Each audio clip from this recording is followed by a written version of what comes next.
Three, two, one. The team up that we did not know we needed, that we never saw coming, is finally in front of us, and I couldn't be any more excited. That's right. Jonathan Hickman and Greg Capullo Two, have joined forces one. to tell a Wolverine story for the ages. Is it any good? We're going to get into that and our thoughts on a lot more books here on Pals Pulls. Thank you guys so much for joining us and hanging out. We've got Cale. What's up? Hot dogs. We have Marco. Up, and away, and very shway. And I'm Sean. Thank you guys for joining us, whether you are with us live or in the future. Marco, your camera's off. I didn't do anything. Um, we've got Outer. six of this week's biggest comic book releases. We've got Wolverine Revenge, #1. Marco, your camera's off. Ultimate Spider-Man, #8. Jenny Sparks, #1. World's Finest, #30. Superman 17, and the listener pick poll winner this week, we've got Redcoat, #5. I thought this was #6 for some reason. But yeah, one more to go to resolve that arc. Make sure that you guys hit the like button if you're with us and you're happy to be with us. We want to see your comments in the chat on these books. Let us know what you pulled this weekend, what's on your pull list, as we get into our first book this week, Wolverine Revenge. So the book opens with a bit of a data page that just gives us very, brief information about what this story is, what this world is, because we really didn't know what to expect. We didn't know if this was going to be in continuity, out of continuity, what was going on. And this page tells us basically everything we need to know. So it says, no one knows how it happened, as no one lived who was there. What is known is that as Asteroid M burned up on re-entry, Magneto breathed his last breath. And when he did, it released the largest EMP in the history of mankind. Then the Northern Hemisphere went dark. That was 10 days ago. So that's what frames this. That's what gives us the footing that we need. It establishes this as obviously out of continuity. And we know that everything we're about to see, is from that place. And so, it starts off with Wolverine in the Savage Land, and he's, on a mission to help out. And then he encounters Captain America, Nick Fury, and, Winter Soldier, and they go on a mission because the earth is in darkness after this attack by Magneto, and they encounter the Brotherhood of Evil Mutants, who do some pretty wicked stuff. They've got Colossus on their team, which shocked me, Yeah. and things get pretty bloody pretty quickly. What did you guys think of this? Perfect framing. I love that it throws you in, and I feel like you get lost almost immediately in the world. I didn't need much more than a paragraph to be like, I'm on, I'm in, I'm invested. I know Wolverine. Getting to see him in the Savage Land is just it's a fun moment of, uh, pitting him against a dinosaur. That's just like fanfic. And so it felt like from the get go, Hickman was just having fun. Capullo was just in there also having fun. And I think that energy carried into once we got into serious business, once the story pivoted to what we actually care about here. And I think seeing the consequences of just something that happened 10 days ago play out in the subsequent events of the story, a lot of fun. This was a book that I breezed through just because I felt it was a page turner.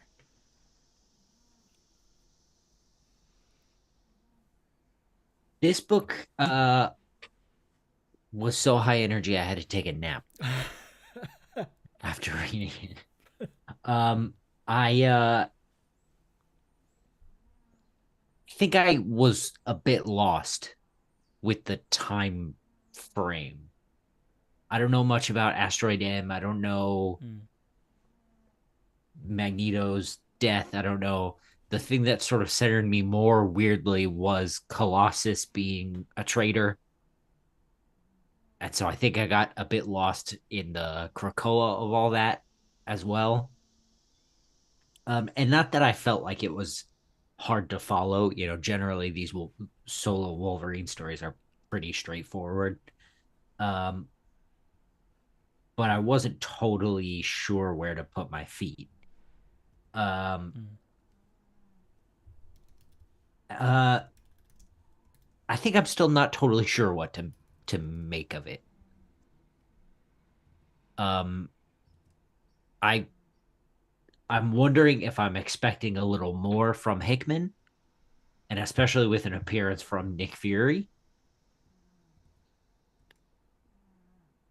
But I didn't hate it.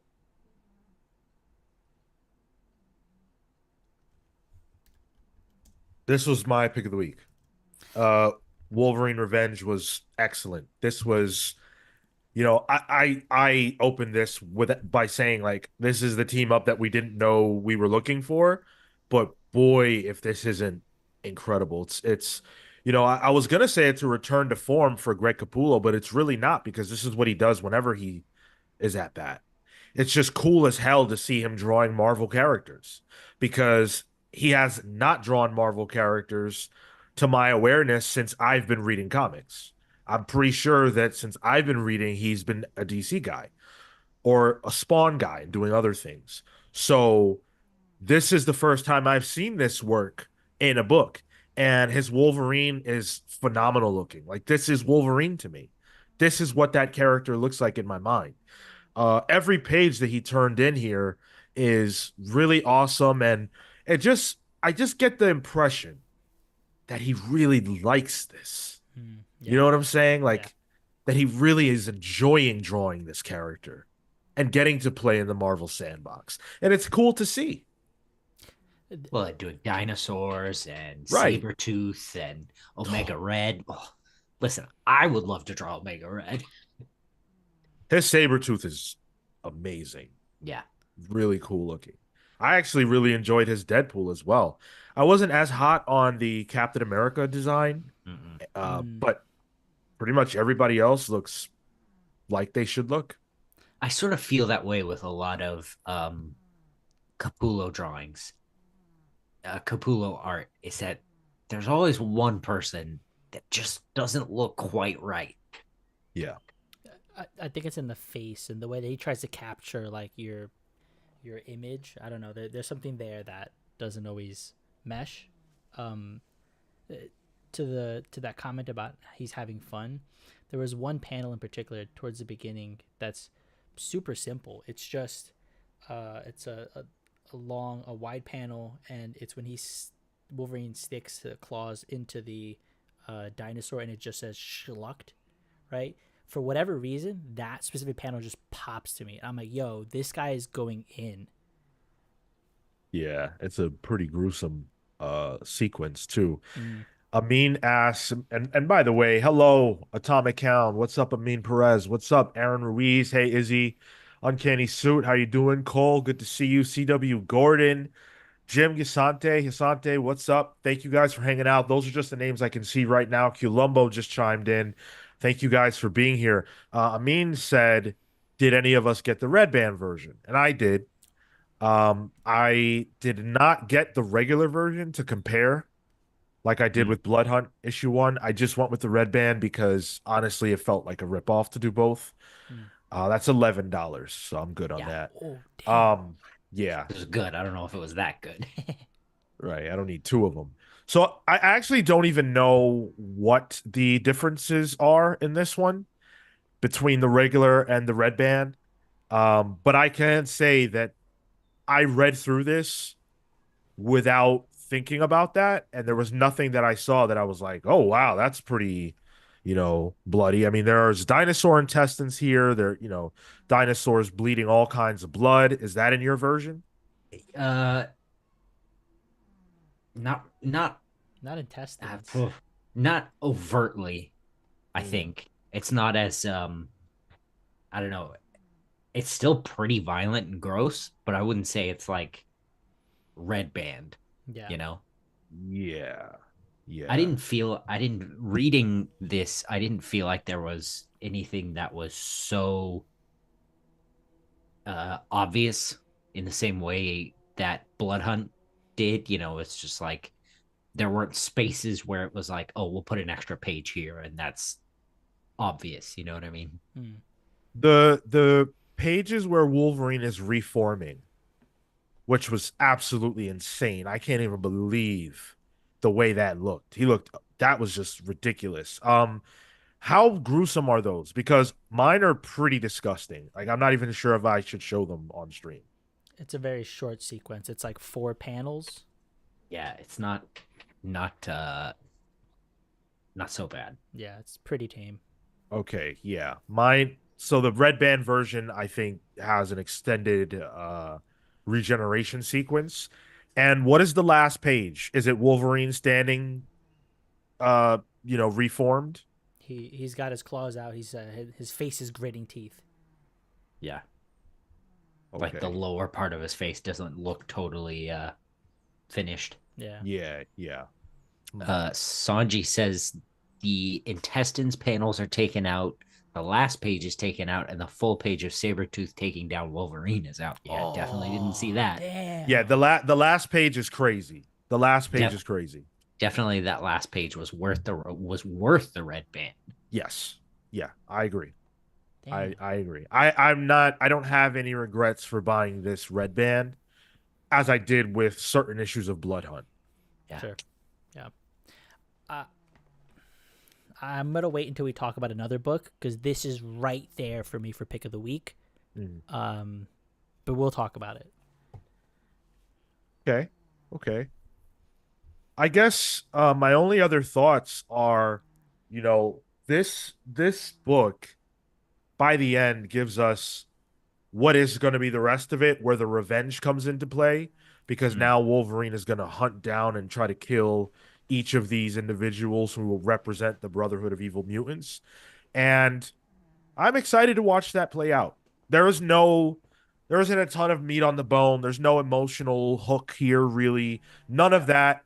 But it's just the promise of a bloody romp starring Greg Capullo and Jonathan Hickman. And what could you really want more than that? I'm of the mind that Jonathan Hickman can tell any kind of story he wants to tell. It doesn't always have to be cerebral. It doesn't always have to be hugely philosophical. He's just a good writer. Yeah. So everything that I expect from him in terms of the quality of his work, it's on display here. I think everybody involved did a great job.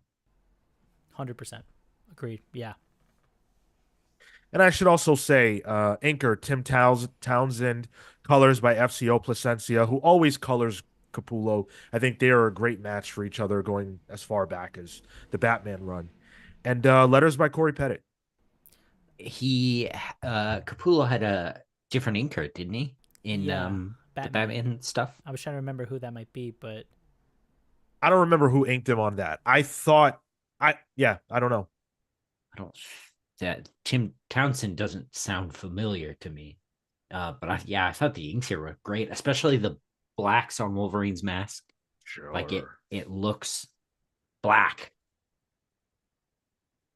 That is a great description. Yes, it does. It very much does look black. The colors are great.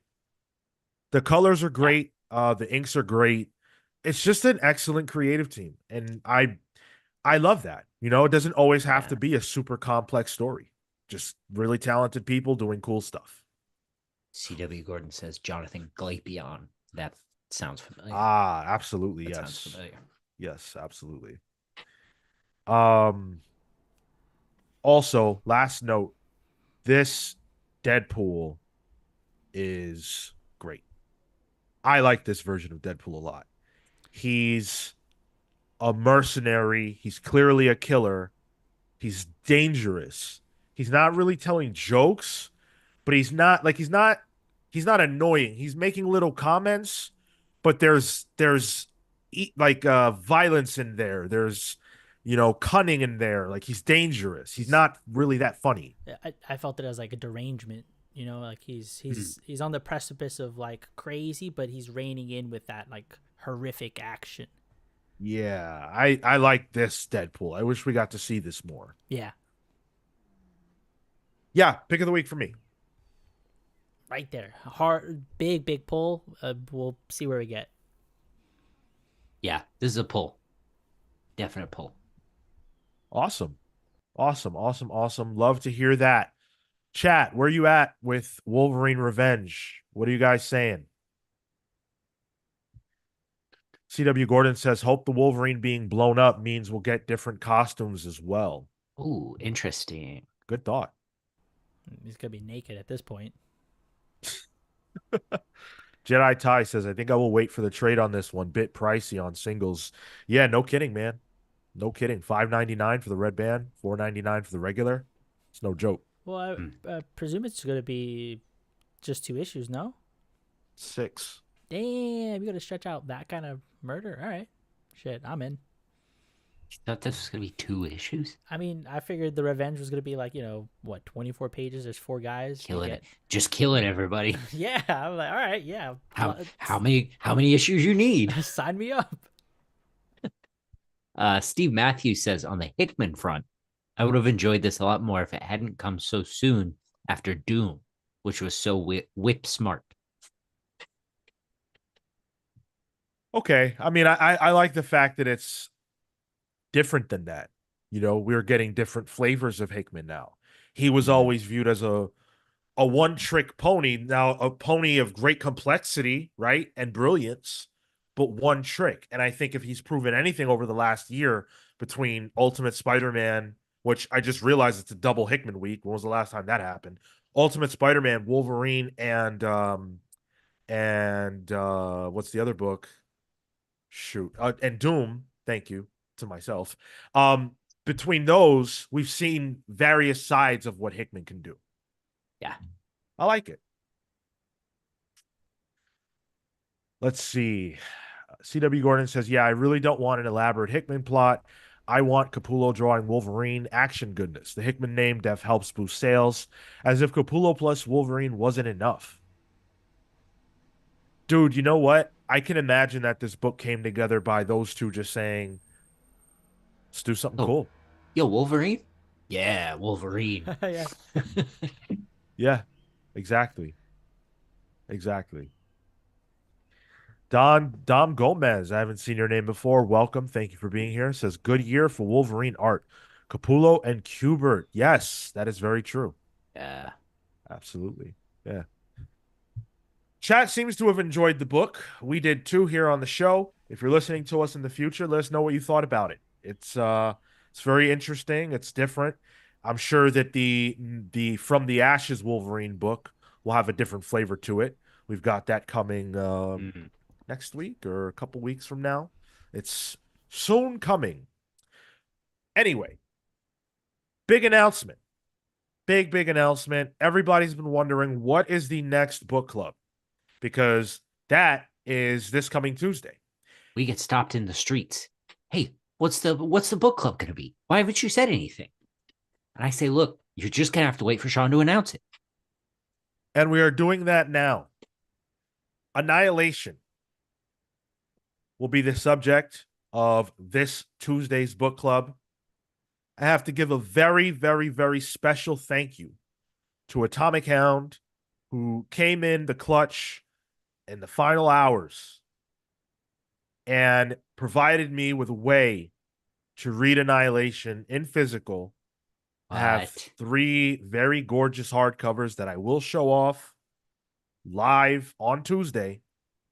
Wow. Ooh, And I am very excited to read for the first time one of the only Marvel events I have never read, Annihilation. really? Okay. Wow. Yep. Have you read it, Marco? I've never read a Marvel event. Only for this show. Okay. He made it sound like, oh, Sean, I can't believe it. I know. Well, I just expected it to, for events to kind of just collect all of them. Yeah, I was a scared boy. I didn't know anything about Marvel Cosmic, and I was like, you know what? I'm not gonna dip my toe into that. I don't know anything about it. But I'm going to learn all about it.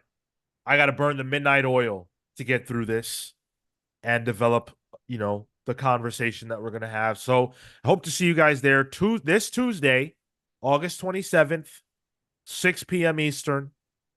Set your watch, set your phone, set whatever you set. It'll be a great time. Great, great time.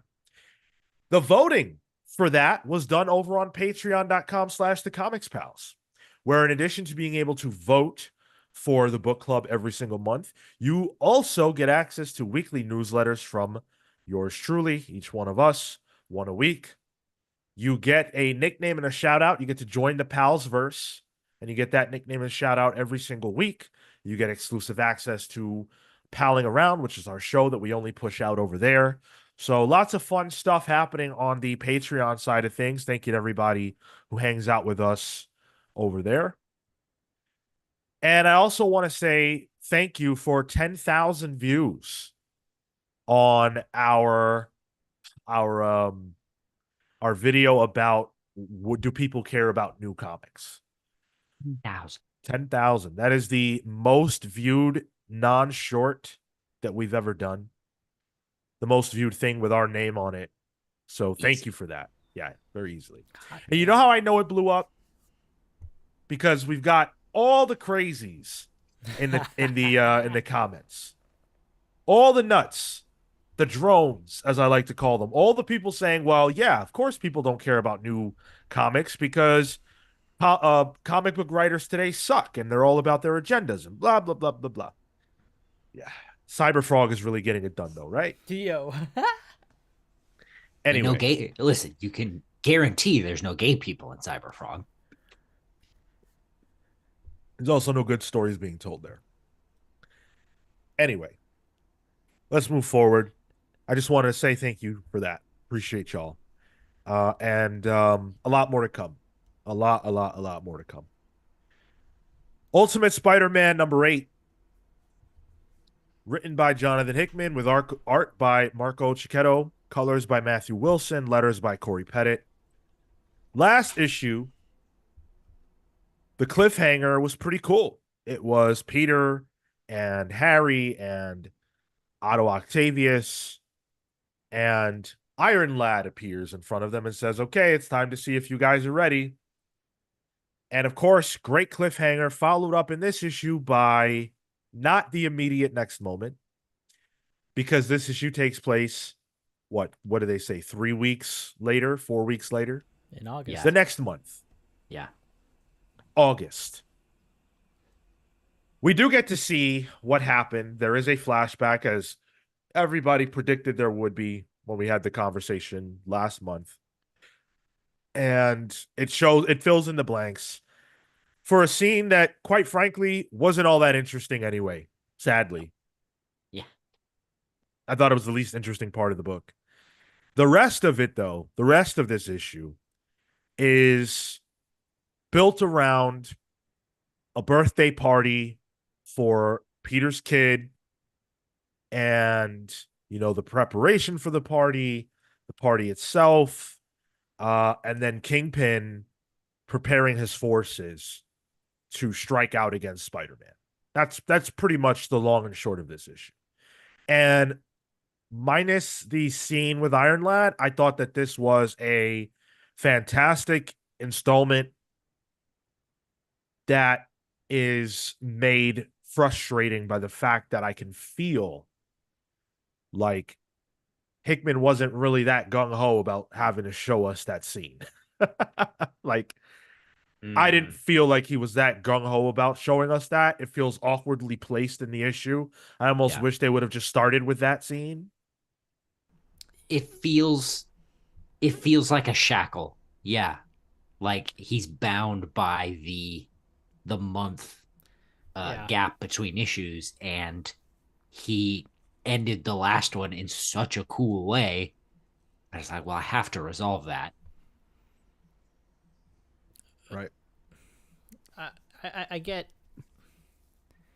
I think the frustrating part on top of that is you only get the month in the issue, so you can't, like, your story as consolidated, as concise, or as expansive as it can be, uh, you can't go beyond the month, right? So you are constrained to it, but the idea is that means can't extend beyond it either. And so because of that, uh, this resolution, clunky as it was, also compared to some of the other stuff that has happened, uh, like did we need it? Could this not have been told within the context of something else? Like he was talking to the suit. He was like, there's other stuff that for the information that we got, which really wasn't much beside Peter, you're the special one, and Harry, you're not. Yeah, you could have just been like, oh, you're talking to his orb, just being like, fucking York, I'm amazing, right? Like, it fell flat, and so, Man, what? pulling out that Shakespeare. All right. It fell flat, and I, it slowed down the issue for me, and so when we got to the party, I wasn't even excited about like seeing the family matters. Yeah. I I really like Iron Lad. I really do. I love this character. Um I like the way he handles the conversation that they have in that scene where he's kind of like, Harry's, trying to give him shit and he's kind of like, "Hey, all of our fathers suck." Reiterating the point of the ultimate universe, which is Mm. that the prior era, the prior generation made mistakes. The sins of the father fall upon the son, right? And these are the sons of the fathers. And they have to live with and deal with the world that their fathers created. And that includes Harry. And Harry's primary problem in this universe is living in the shadow of his father, and more so, living in the shadow of being his father's disappointment. And now his father is inside of his head when he has that suit on. So, yeah, we can already see it coming from a mile away, but I think it's being well executed. And I like that fact. The moment where he realizes, he's like, where was I on the list, right? It's like, you weren't. It feels like it kind of like doubles down on him too, because he's already feeling shit about where he lived up to the his father, but in the grand scheme of even multiversal events, he's just like, well, damn, like even when it comes to the universe, where do I sit? Yeah. uh Answer's nowhere. Otherwise, I mean, aside from this, like, I think the issue was strong. Um, it just the pacing really came down, and I typically would like to see these interactions with Peter, with the kids, with the family, and especially with Ben and Jameson. Like those are fun little moments. Um, it's not until the end that it picks back up and we see, oh, there are consequences. Like the consequences are sort of materializing more and more, and I like that they're building up in the background, because when we had that first fight with Fisk, that fell so flat. And Mm. my worry is we're gonna get a repeat of that, where it's one issue, it's all gonna happen in that one issue, and then next month's gonna happen and it's like, well, back on the streets. That is the major concern. The cover for issue 9 teases Spider-Man having a confrontation with these six villains, I Yep. guess the Sinister Six, who knows. And whatever happens in that issue, I can't imagine how it could be resolved within the one issue. And if it can't be, are we just going to do flashbacks again? Like that just takes my excitement away for whatever is promised to come. And why does it take Kingpin 3 weeks to go after Spider-Man? Just because it has to? Like, why not send them out tomorrow? You know? Yeah. To Well, and I also I like the idea of the Sinister Six, but I'm also like, the Black Cat is the ruler of Brooklyn or whatever. Like, what? I don't know. And that's who we picked to go after Spider-Man? Nah, bro, he's not BX, bro. I mean, I thought the choice of villains was kind of interesting. You know, we get Martin Lee, Mr. Negative, who I'm a big fan of. Yeah, That character needs to be in a film. Like, I would love him to be the villain of Spider-Man 4. But sure. we get him, we get Craven, we get Mysterio, who looks badass in this universe. Mysterio S- looks super cool. Proper sinister. Yeah. Marco Cicchetto was in his bag when he designed that. Yeah. Um, Mole Man, Yeah. it's an Yeah. odd choice. It's an inspired choice. I kind of Yeah. like it. I like that a lot. Like the idea that there's an underground network, subway systems. There's levels to New York. I like that you can exist on the ground, in the buildings, and now you have like underneath. So I thought that was kind of interesting world building. Yeah. It threw me off in the immediate moment, but then I was like, oh, that's cool. Yeah, Sure. yeah. Why not? What was up with Mysterio? Did There's this moment of just like, yo, you shorter? Yeah. I imagine that that's because there are multiple people who are Mysterio. That Mysterio is a network of people and a whole production, maybe a la Mm, Spider-Man Far From Oh, Home. interesting. okay, okay, yeah, and you can't hear the tone, but the yes, for some reason, because that yes happens closer to the other panel, it feels like a little more time. So it felt like there was a gap in response, like a bit of unsurety. Yep. Yep. And then his answer is, of course not, Right? Yeah. which It's I interesting. mean, Yeah. It was if a per if I see you in person and you've gotten shorter, I'm gonna clearly know that. So obviously Mysterio is there's different people, dressing up as this character. Hmm. Hmm. So I love that. What did you guys think about the suit? And I guess this is how they're gonna do Venom. This is the angle they're going with, where Peter's suit is him and he can speak to that ball. And what did you guys think of all that? Yes, it's fine. It feels obviously it feels telegraphed, Mhm. but it feels obvious. Like it feels too obvious. With the specific word balloon word balloon coloring and the attachment to to his children, and granted it's his personality, so that makes a lot of sense, Sure. but it feels too telegraphed. So I'm gonna stop this because Comics Explained is in our chat. Rob Jefferson from Comics Explained. Rob, huge fans of what you do. Thank you for tuning in. That is so cool. Um, how are you doing, man? Thank you for watching. Appreciate you.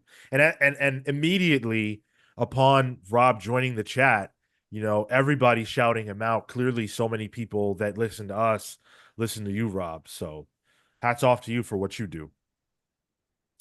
Yeah, I mean, I'm I'm not opposed to the idea that this could be some kind of an AI, um that, because it's Peter, it sort Yeah, of like feels like you get to go and live, but you yeah, get to choose when to leave me home. When he picks up the ball, it immediately starts trying to put itself on him. Yeah. yeah. And when he puts it down, it's gone. So I think that is going to be a very, very interesting flip, because as soon as this thing gets its own body, it's going to have a deep hatred for essentially itself, which Yeah. is an interesting play on, the symbiote concept in the first place. It reminded me of the animated series opening when the two suits are fighting fighting over Peter. Yeah. Yeah. Um, and I think at some random Spider-Man issue, he does make a quip about my suits fought each other one time. That was that's what that reminded me of. Yeah, yeah. All in all, and I mean, we could talk about like the great um characterization of J. Jonah Jameson throughout this issue. I really appreciated everything that's been done with him.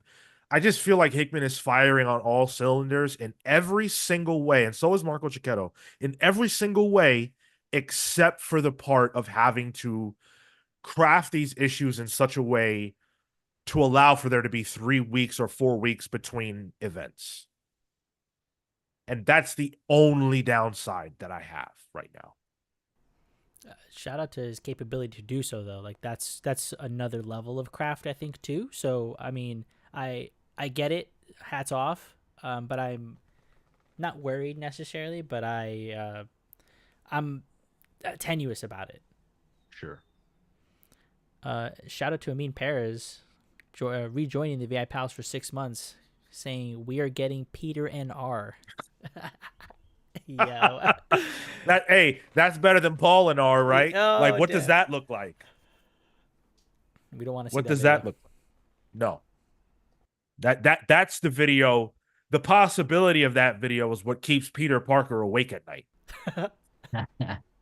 That's his mantra. Paul, Chad, Paul, Chad, Paul. Yeah, this is an easy pull. Would have been my pick of the week if I didn't enjoy Wolverine Revenge so much. I think this was my pick of the week. Oh. Okay. I think there was a little bit more here for me to chew on. Certainly. And by the way, it helps to have the series artist on the book. Every issue of USM is better when Marco is here. When he's on the book, it's better. It's just a better series. Not you, Marco. Oh. Wow. Oh, man. And I know it's divisive. Like on our Discord server, which you should all join, by the way, there are people who say, USM is the best series that Marvel has. Some people I've seen say this is the best issue of the book. And then you hear the exact opposite response. It's very divisive. In the same thread. Yeah. By the same people. No, just kidding. Yeah, well, I just said this will probably be the first pick of the week that I've had of this book. I think I've pretty much not enjoyed it. No. For the most part. Issue 1? No? I don't know. No, Cale.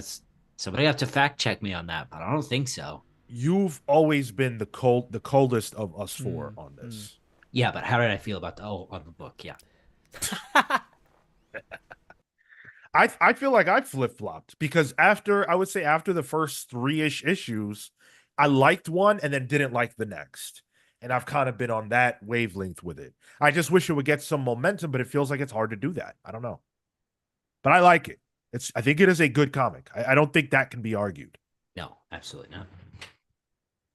I wanted to hit this comment that we got a little bit earlier when we were talking about how amazing it is that we've got so many, people hanging out with us. Bustin' on You said, "You guys deserve all the success. I'm glad I found the channel." Well, Bustin', thank you so much. I haven't seen your name before that I can recall. I think I'd recall a name like that. And I appreciate the fact that you are here with us. Thank you. Don't be busting on me. No. I'm married. No. You keep that bus off away from me, buddy. CW Gordon says, "You think it'll be Venom? It'll actually be Ben Reilly." That's interesting. That's cool. Actually, I could see that because if the AI is having feelings about Aunt May being gone, it would take up that that surname and the Ben name and create an identity. That makes sense. Different take on the Clone Saga. Yeah. Ooh. Potentially a better one. I would hope. Triple Hole says, "This is the issue I'm walking away from Ultimate Spider-Man. I'm down to the last Ultimate title, which is Ultimate X-Men, the only Ultimate book that actually feels different." Wow. Are you reading Ultimates, Triple Hole? Because I feel pretty close to that with everything but Ultimates. Uh, I think Ultimate X-Men is different, but it's just not X-Men for me. Yeah, I don't see not pulling Ultimates. I feel like Ultimates is not only is it the best of the Ultimate universe to me, I think it's arguably Marvel's best comic book. I also think it's where stuff is happening.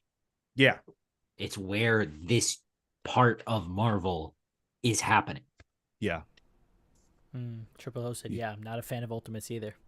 Huh, All fair right. enough. Yeah. Different strokes, different folks, and all that. Whoa, The what's the head busted ninja there? says, "Hello, everyone. Welcome, head ninja. Thank you for Whoa. gracing us with your We've got comics explained, and we've got the head ninja Wow. in the same chat. Wow. Thank you, head ninja. Appreciate you." Philosopher King says AI Ben Riley seems like a cool take on the character, much better than the Clone Saga BS. Yeah, absolutely. Cooler modern take on clones and I mean even Venom, you know. I think you can spin those two stories together and I think make something really cool. There is a world where maybe the personality that comes out of the AI becomes Ben Riley, and then its identity is Venom. Yeah. Yeah. Oh, That makes perfect sense. damn. Okay. We've got well over 50 of you here with us. Make sure you guys smash that like button if you're having a good time with us right now. Be subscribed to the channel if you're not. Lots of great reasons to be subscribed to us. Hit the notification bell so you are always aware of when we drop new stuff. Mr. Negative. M- Mr. Negative is in the book we just read, and he's in With the chat with the head ninja. How'd you with do the head that? ninja. Whoa. Mr. Negative says, I feel could be cool to put them together. Yes, I agree. I Venom think and that could Ben. be Yeah. very cool. Yeah. Yes. Steve Matthews says it just feels series wide the tension has plateaued, but it's Peter's story itself that keeps me coming back to Ultimate Spider-Man rather than the overarching storyline. I'm still sold on the book. I wish I could agree with that. I just don't feel like this story is leading anywhere so different and so interesting yet. Well, I think the tension is coming in like pretty obvious waves. So I feel the opposite. I feel like the tension is on a downswing, right? And the story itself, the background story, the some of the family pieces, uh, I I almost like don't feel the love, the interpersonal relationship, and I think I've felt that since when it was revealed that Peter was like lying to Mary Jane. And it feels too easy. Right? Yeah. Yeah. Exactly. All right, let's shift gears and get into the DC side of things. You guys wanted us to talk about a total of 3 DC books today. And we're going to kick that off with Jenny Sparks, #1, which is written by Tom King with art by Jeff Spokes and letters by Clayton Cowles. The book opens with what I guess is the most defining statement that Jenny Sparks has ever made, which of course comes from the end of her life in the Authority, which is, I believe I remember this from there. Save the world, they deserve it, be better, or I'll come back and kick your heads in. We saw her die at the end of whichever Authority, what was it? It was Warren Ellis and Brian Hitch, right? Sounds like the team, yeah. Yeah. And so I haven't seen her in a comic that I can recall since that. So this is her big comeback, I guess. And look, Uh huh. I this is one of those where I'm having this is going to be tough because I really don't even know what to say about this. Yep. With all respect in the world, I think it looks quite good for the most part. Jeff Spokes is very talented, and that's all on display. But God, I just don't even understand what the like. I don't even know what the story is. I don't really get why this exists. I'm not sure. I don't understand it.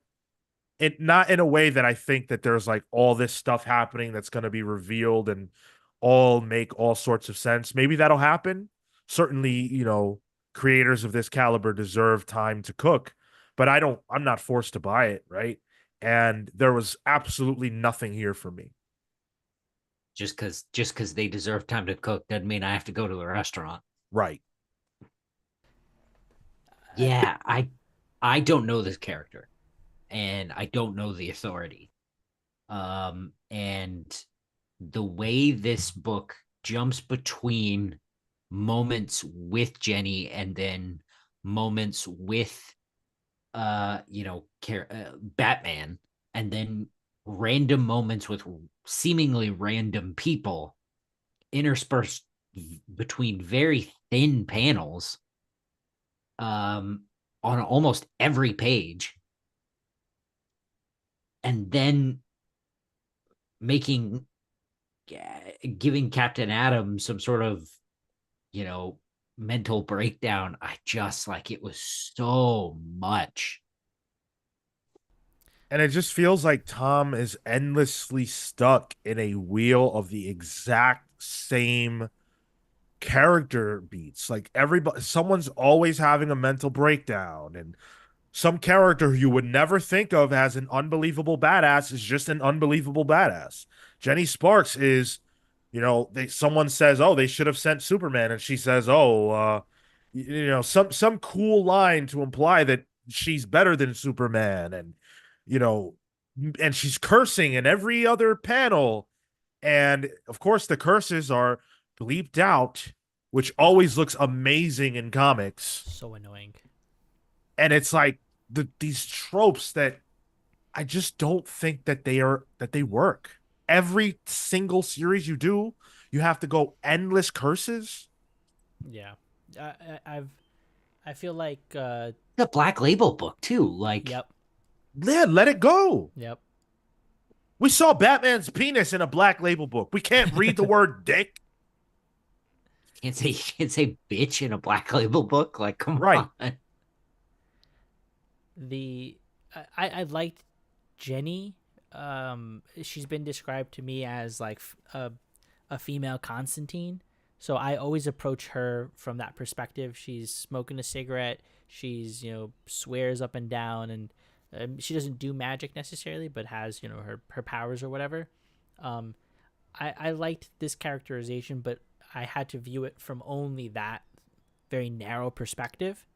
But the things that happen around her, that first page, or the second page rather, the 9 panel grid there, I had to reread that like 4 times because I wasn't sure if panels were connecting to certain people. Like, was that woman also the professor on the other panel because we're swapping whatever? Things were confusing, and I think that persists throughout the book. And Jenny does not carry me through or is engaging enough to carry me through all of those sequences for me to want to get to a point where at the end point where it all coalesces, but I'm stuck there from the start feeling a bit confused and abused because I didn't know that it was leading to this.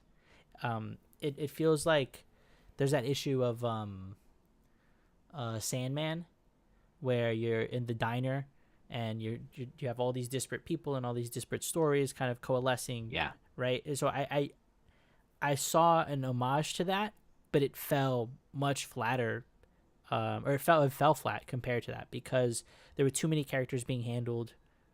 Jenny just wasn't driving me to a place where I really wanted to follow and find out what she was getting up to, outside of her being badass. So I want to say thank you to John who joined us on Patreon Whoa, with whoa. the yeah, absolutely. Thank you to John with the $3. Appreciate you for that. John, are you with us now? I'd love to be able to highlight you if you're with us now. Thank you so Yeah, much. he is John B. He says that every one of the random other people seem to have some secret or problem, something they need a god to fix. And considering what Captain Adams' demands were, and Jenny, who should be dead, I'm hooked. So if that's that same John, glad you're having fun. Yeah. This comic costs more than our Patreon, by the way. But uh the thing that I have an Oh, issue sorry, with, different. That was a different John. okay.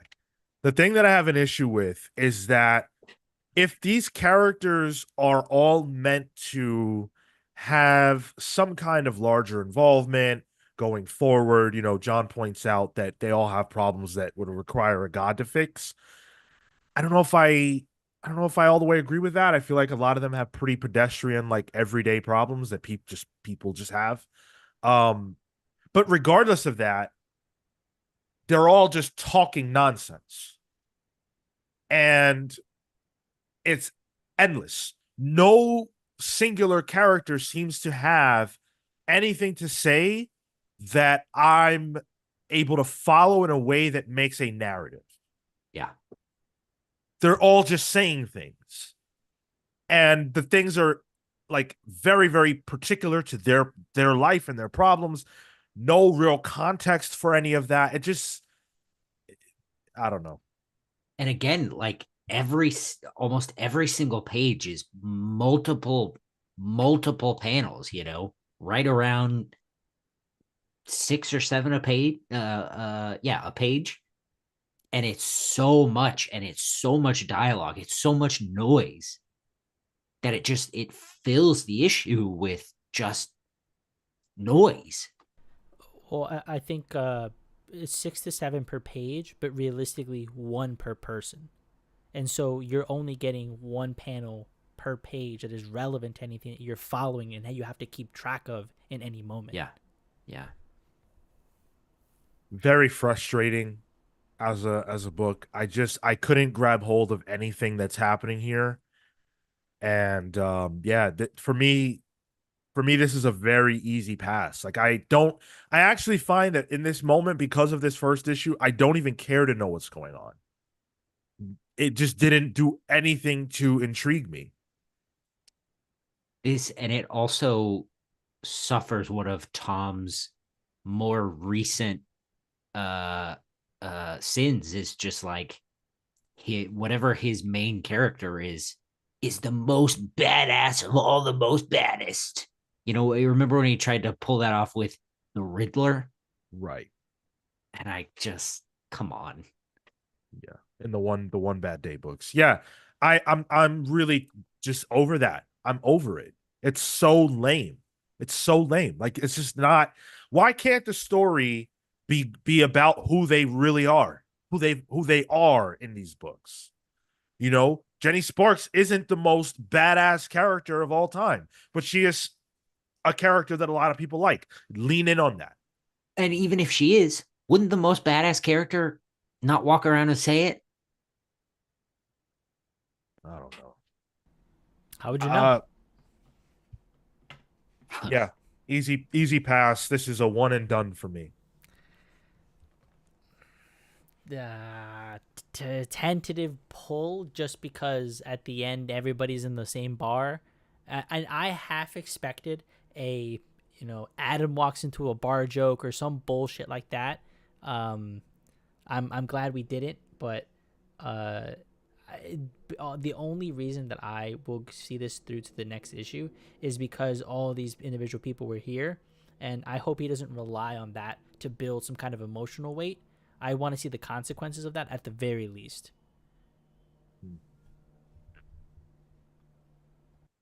Yeah, this is an easy pass from me. I don't know who Jenny Sparks is. I'm a bit tired of Tom King's style. Um, the art's good, but again, it's busy. Yeah, and the art's good, but it's not.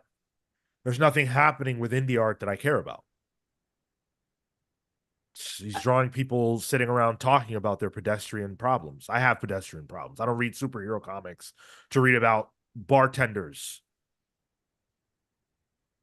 The stuff around Captain Atom was interesting, but I'm also a bit like I like Captain Atom. I don't really want to see Captain Atom in this situation. Like it kind of sucks, and I'm a little bit tired of this trope that Tom King keeps pulling out. Oh, all the heroes you know are actually very mentally damaged and could snap at any minute. Okay, all right.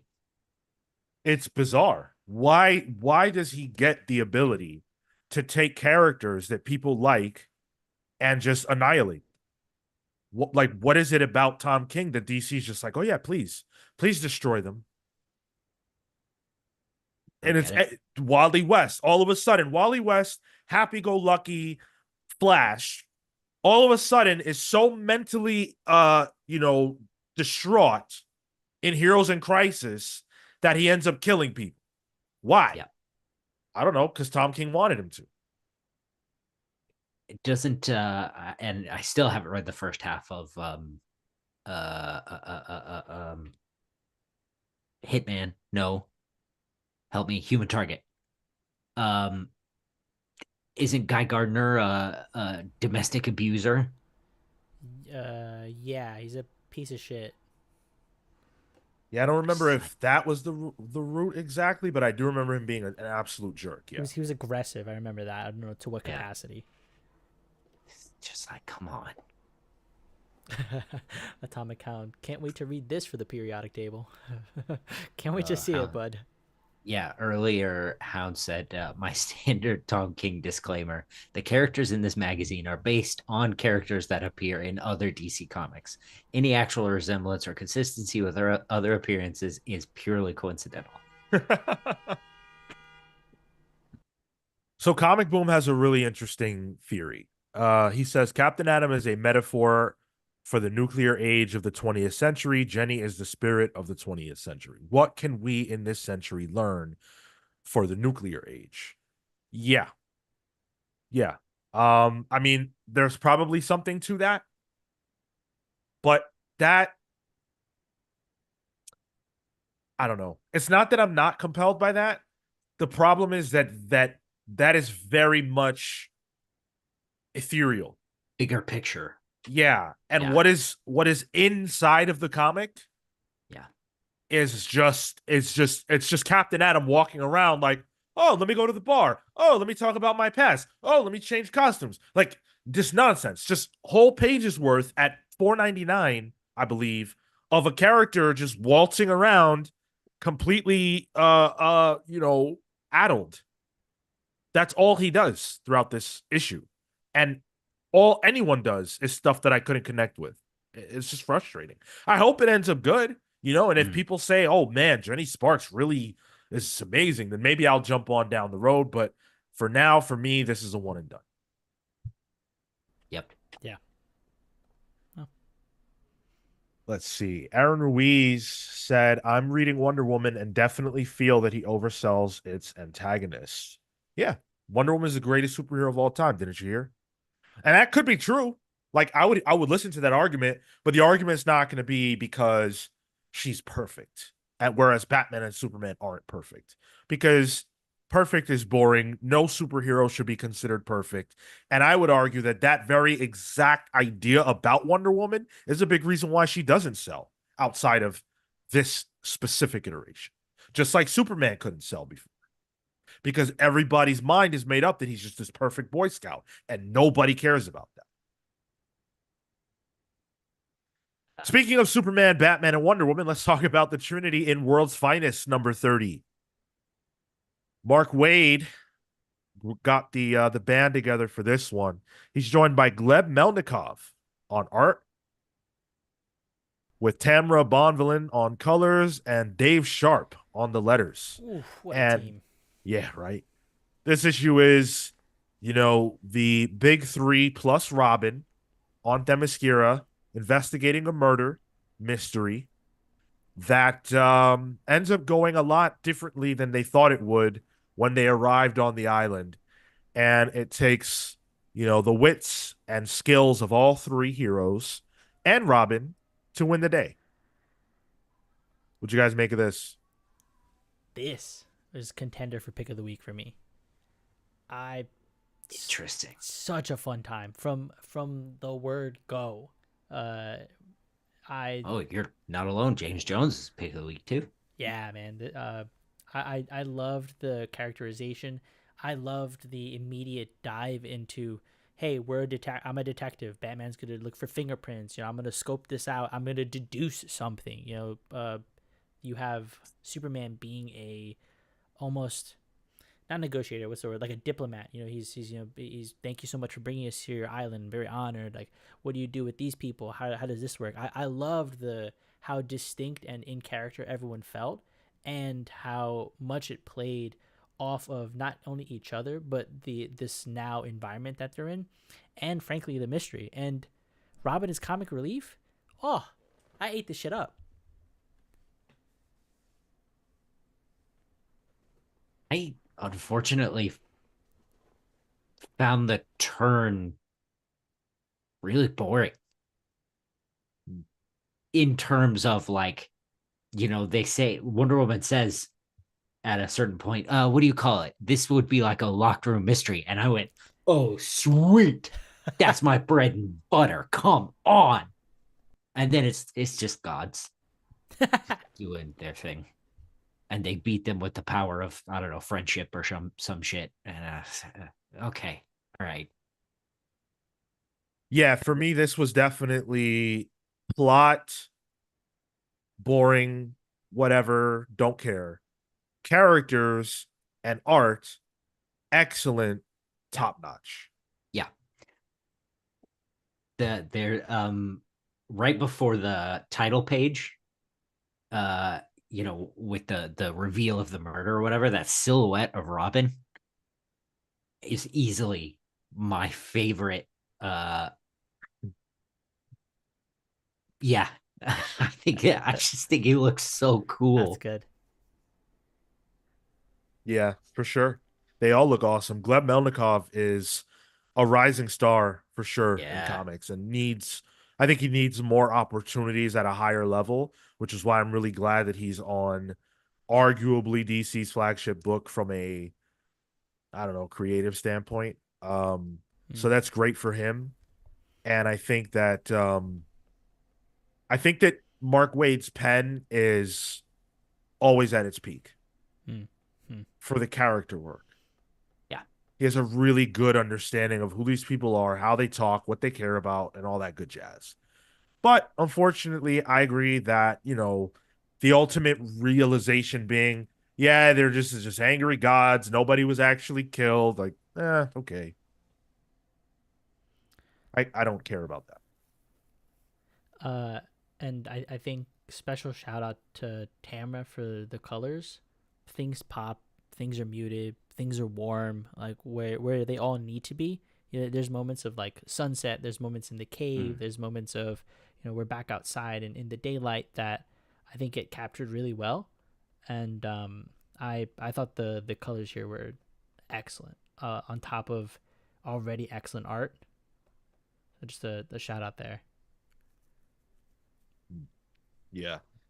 Yeah, everybody did a great job. I really don't have that much to say about this issue, to be honest with you. It felt like a pretty like one and done, cute little, you know, first major team up between the world's finest, and all right, sounds good.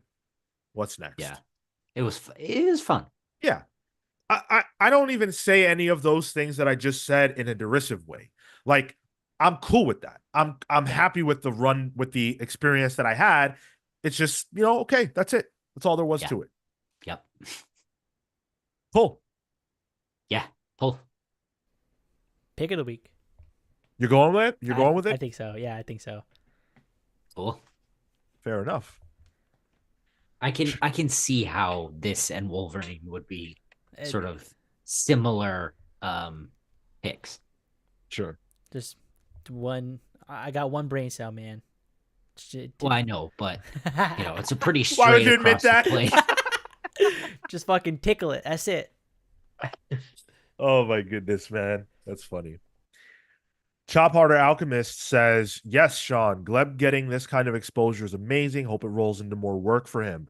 And Cole points out that Gleb is getting more work. He's going to be working on the Eight Deaths of Spider-Man arc that's coming up here after the end of Zeb Wells and Junior and Ed McGuinness's time. Well, Junior's time is not ending, but the story that they've been telling for all these years is coming to a close.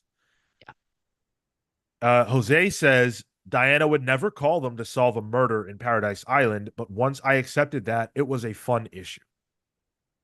You know what's funny about that is that this is a pretty well-worn idea. Like the first time I read this was like the 90s Trinity series from Matt Wagner.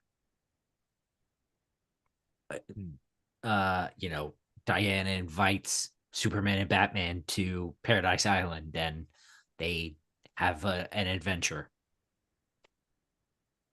Yeah, to be honest, that didn't really strike me odd. I didn't read too much into it. I guess I could see like saying that and made me thinking about it like, okay, I guess.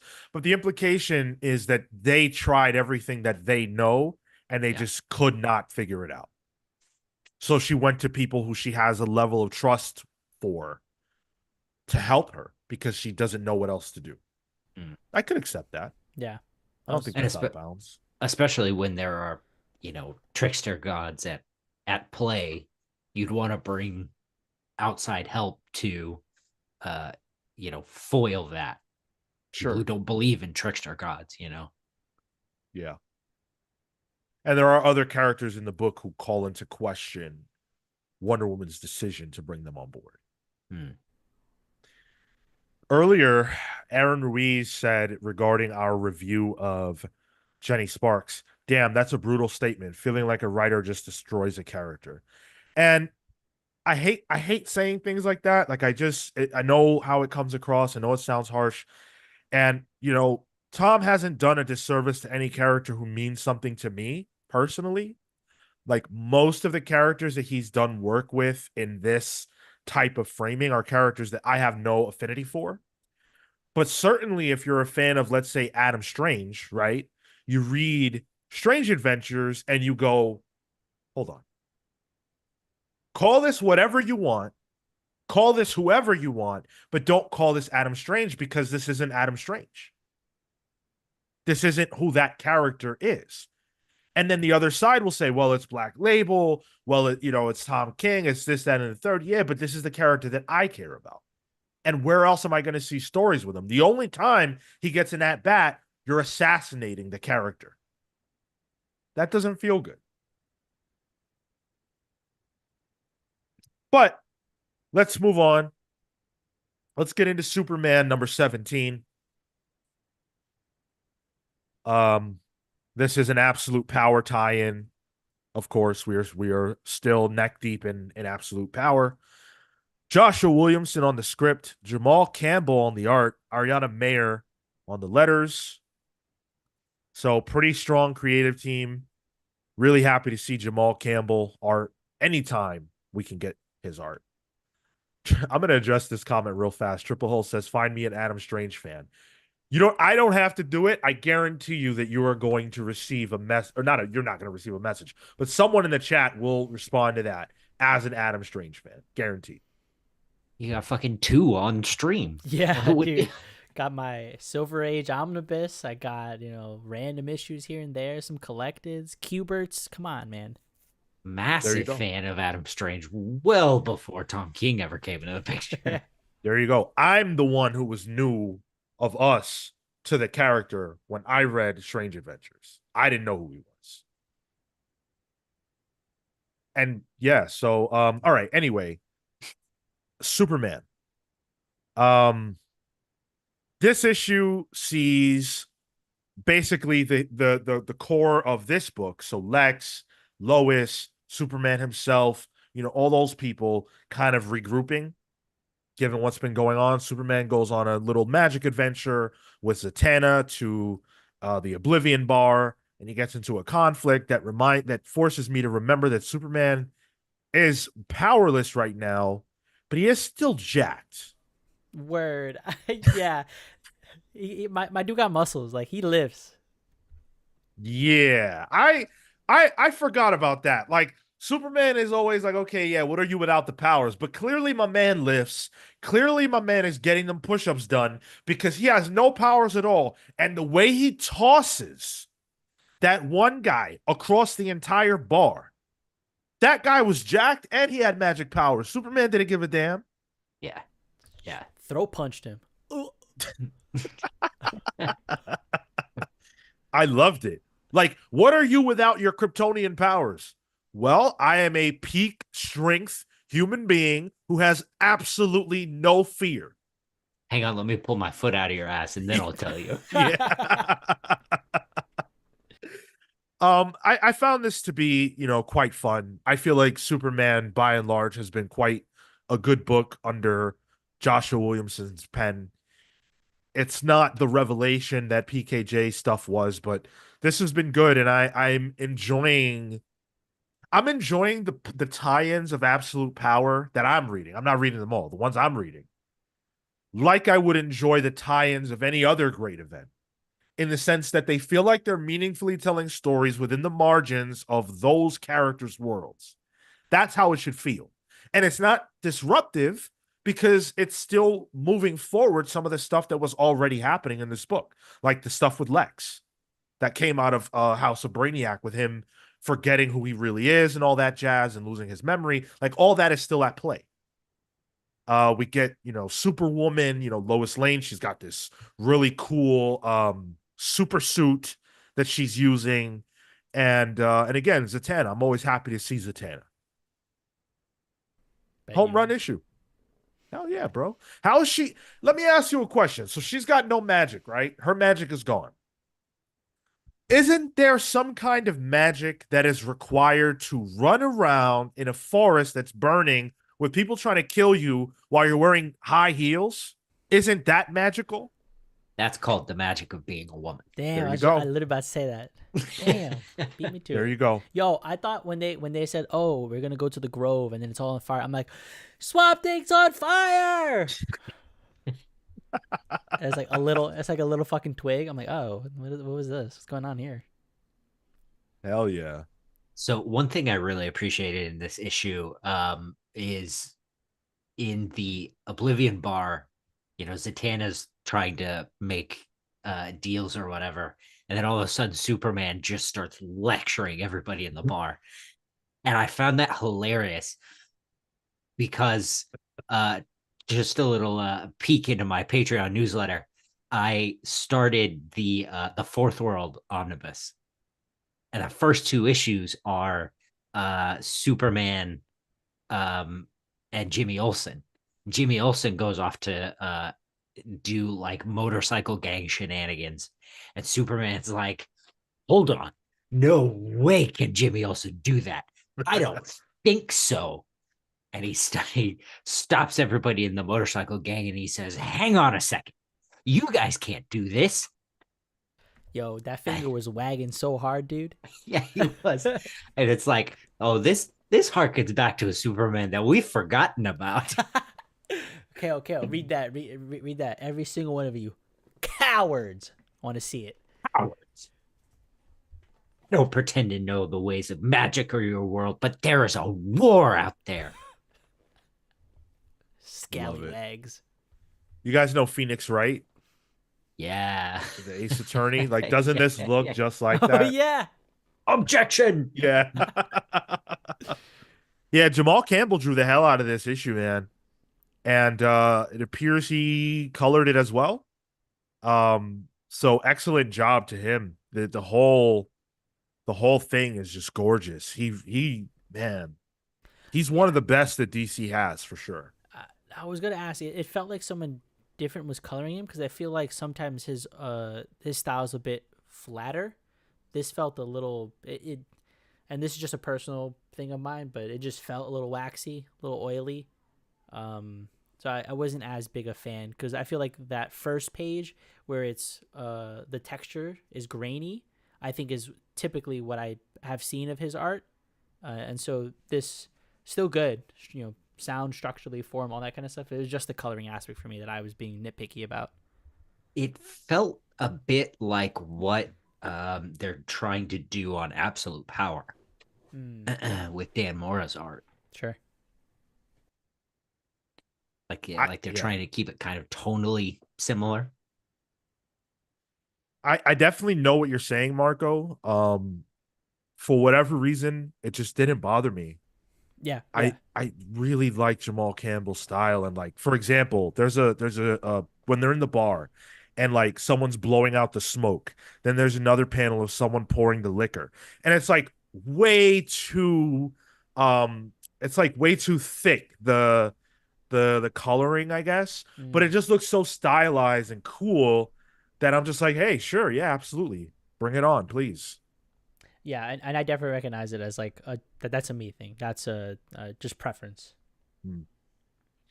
This was an easy pull for me as well. I had a blast. It's never like this issue would not be my pick of the week, probably on most weeks, but I really liked it. I had a really good time. Yeah, this was fun. Pick it up. Yeah, pull for me. I wasn't really looking forward to reading this one, but it was a surprise for me. I don't know why I wasn't either. I just didn't want to. And I was like, oh, Superman. Okay, here we go. Hmm. What was your most anticipated book this week, both of you guys? Wolverine, maybe?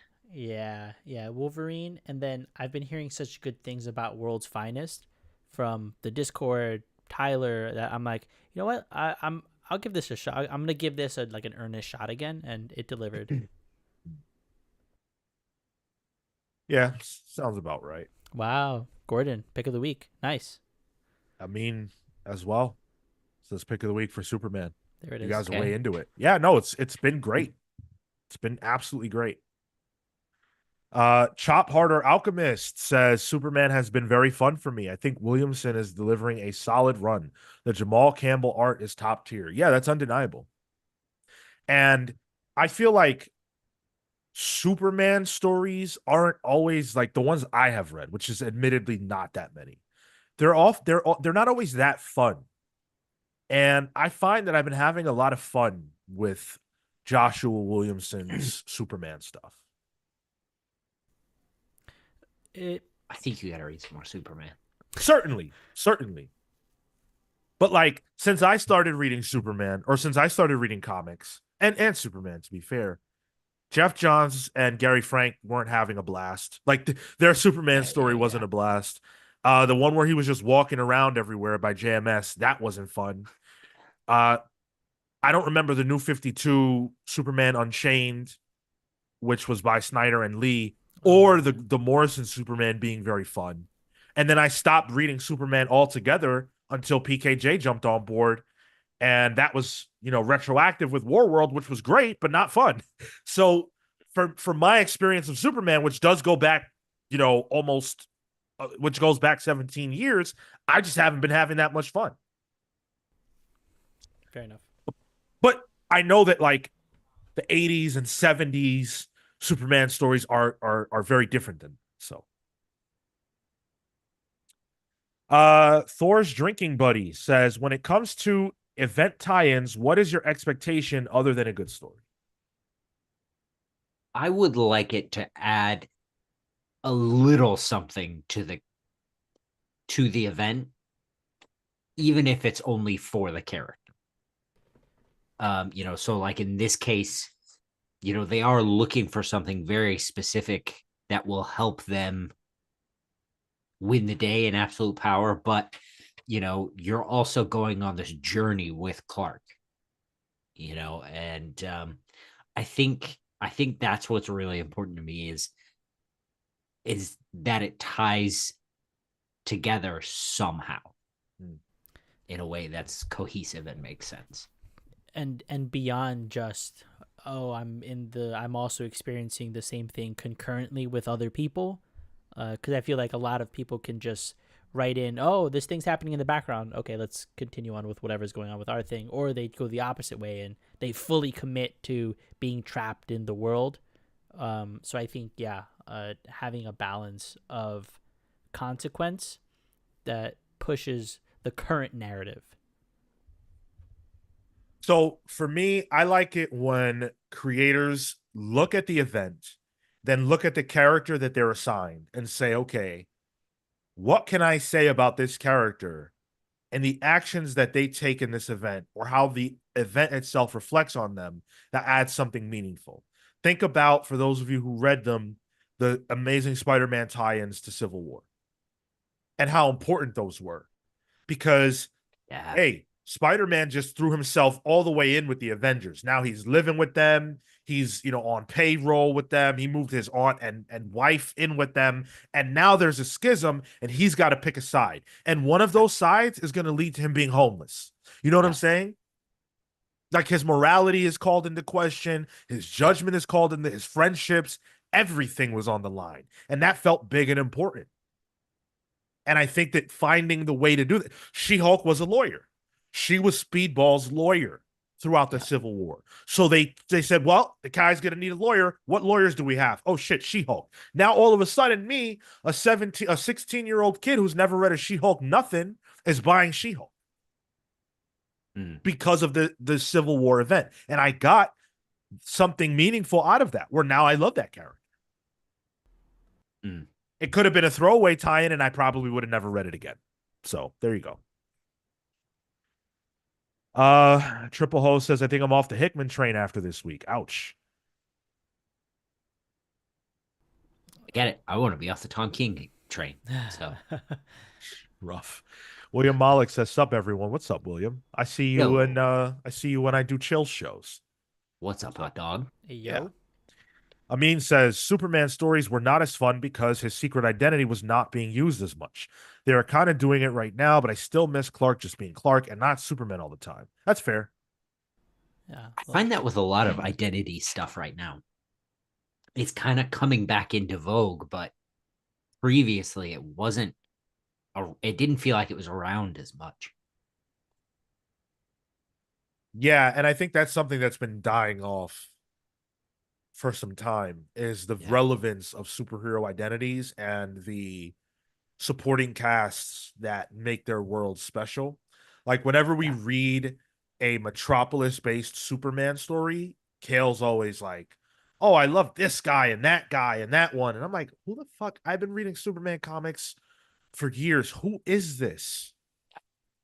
That's and to be honest, that's one of the things about an aspect of the CW shows that really made me like them is the cast made the superhero world make sense, because it's like it wasn't just one person running around doing all these things. They each had like a team to help them do things, and it was fun and it was interesting Mhm. to a degree. Now, Chop Harder Alchemist asks a question that, Cale, I think you can answer. What else would you recommend that is a fun Superman run? So the one that comes to mind right now, and I don't know why it comes to mind right now, but it's one of my favorite short Superman stories. I think it's called Godfall, and it was by Michael Turner.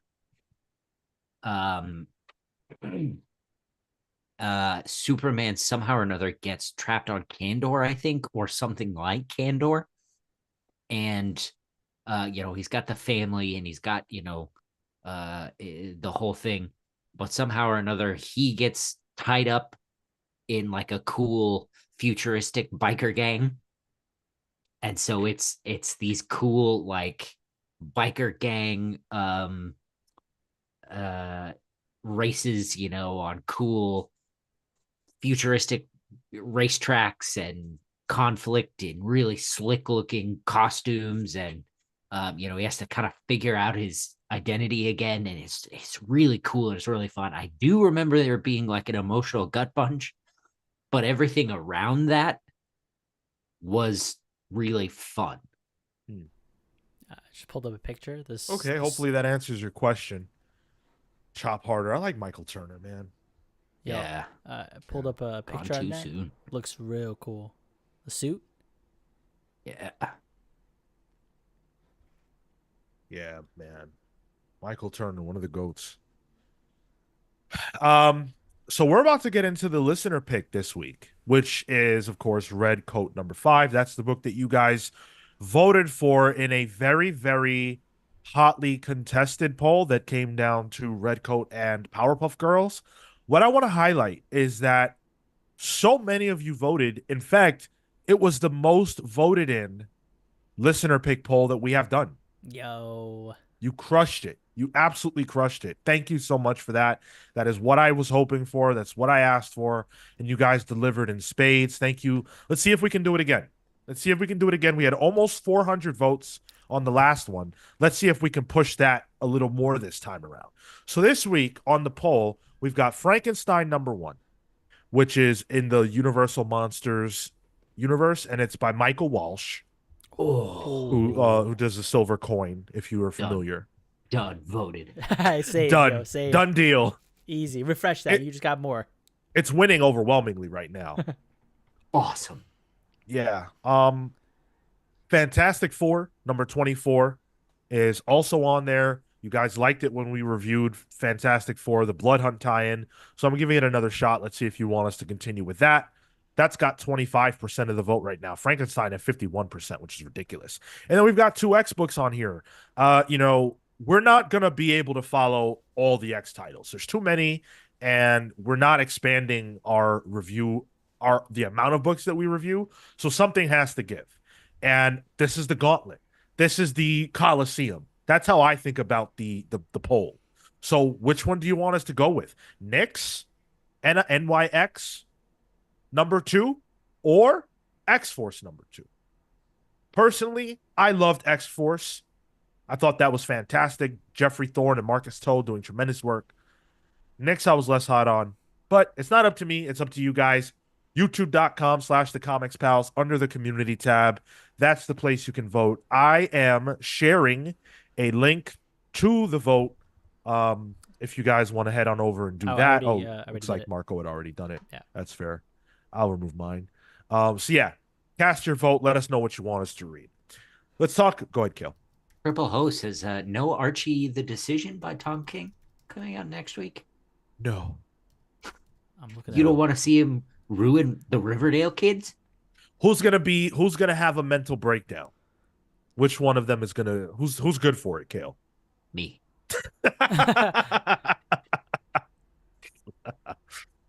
Fair enough. Let's get into Redcoat #5, written by Jeff Johns, with art by Brian Hitch.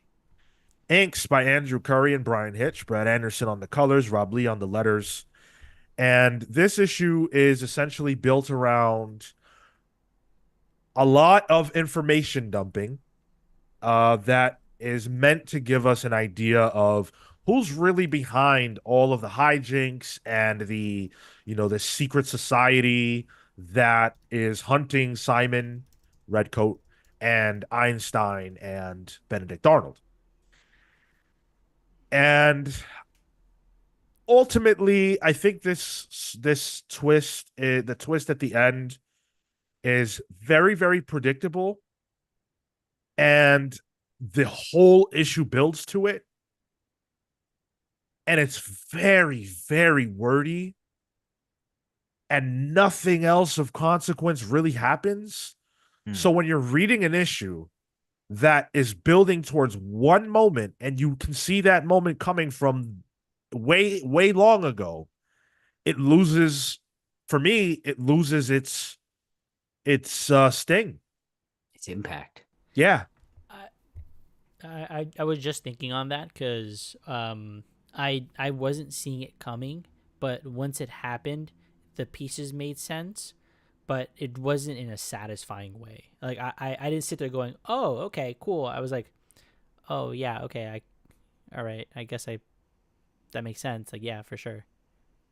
For me, it was like, I think I missed the previous issue, but through this whole issue, so much of Simon Pierre's narration was George Washington this, they did this, and George Washington that, George Washington this, and that. And he did this here and was there, and he's everywhere, and he's so evil. And we got to stop George Washington through 35 pages or something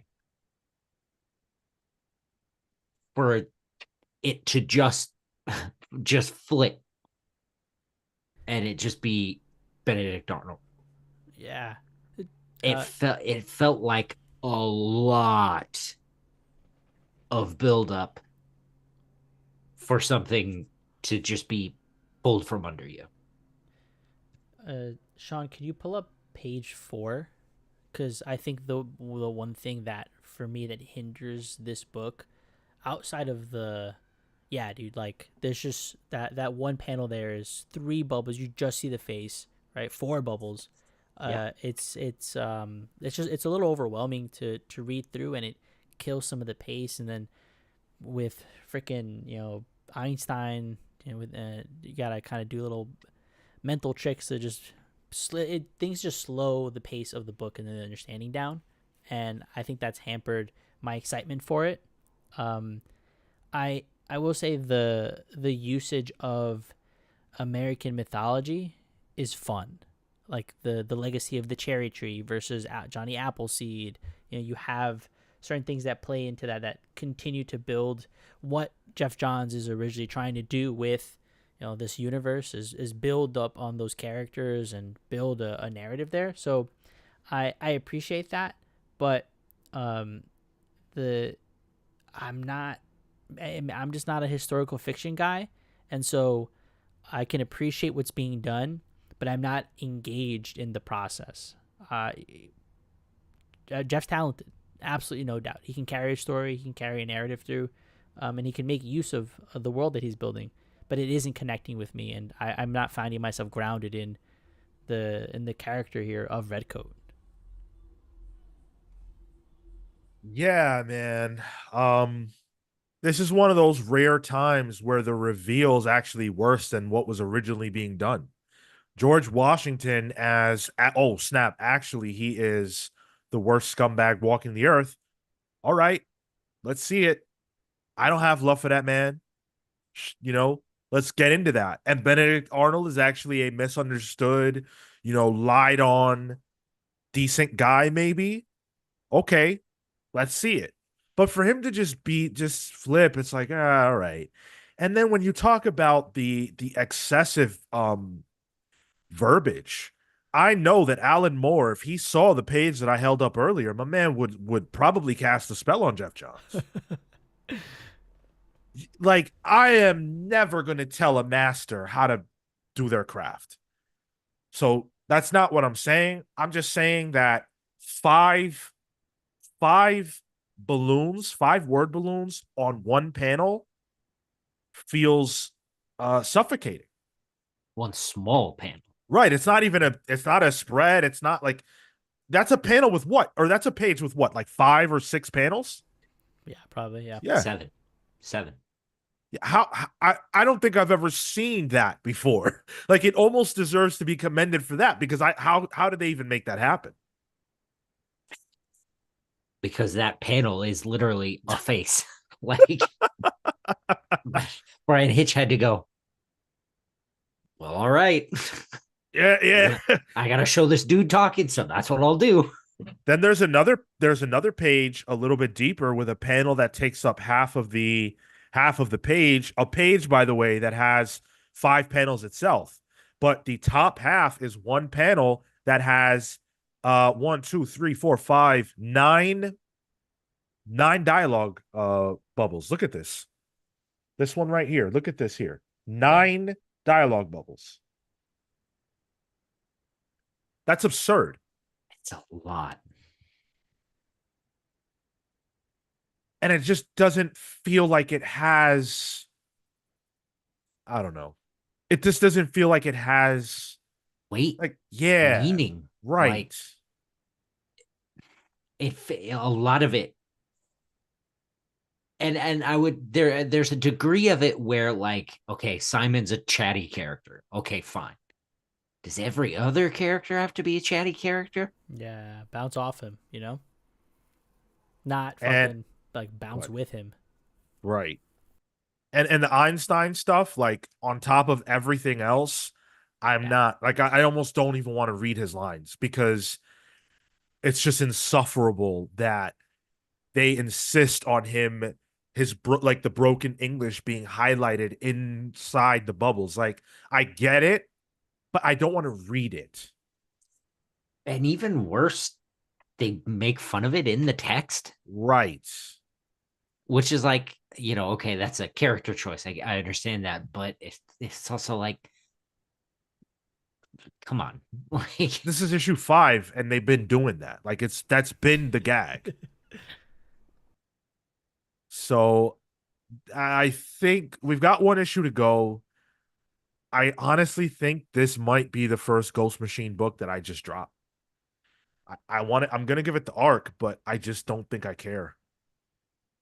The Hitch art is awesome. This is the best that Hitch has looked in years, but I'm not.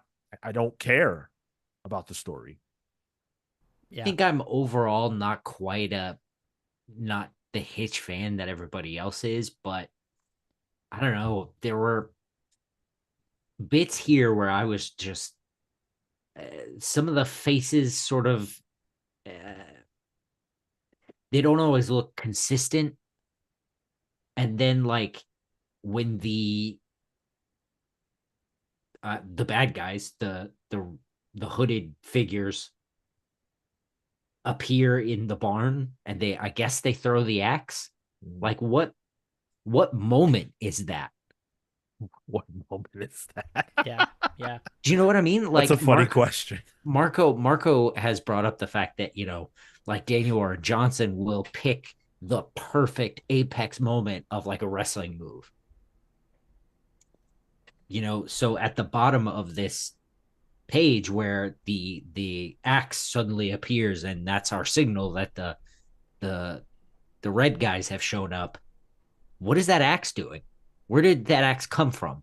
What did that axe cut? The axe flies across, right? But then, if you go 2 pages, Sean, you see it in the lead guy's hand again. So they have Yeah. reclaimed it. There is no other moment or action where it gets sent back, and there is no moment of separation between the three. And so it appears at that last page. Hmm. Yeah, I mean, I guess filling in the margins with my mind, I can see how they just probably picked it up while they were chasing the group. Yeah. Um, but I guess I do see what you guys are saying, and like the axe, it's just kind of awkward because the axe comes from the right and it's a page turn, and I guess that's supposed to be clever. A reveal. Yeah. Yeah, but it doesn't have that effect because, like Cale said, what is it cutting? Like you don't see the moment of impact, so like we see the blood, but what did it cut? Right. Yeah. Yeah. Yeah.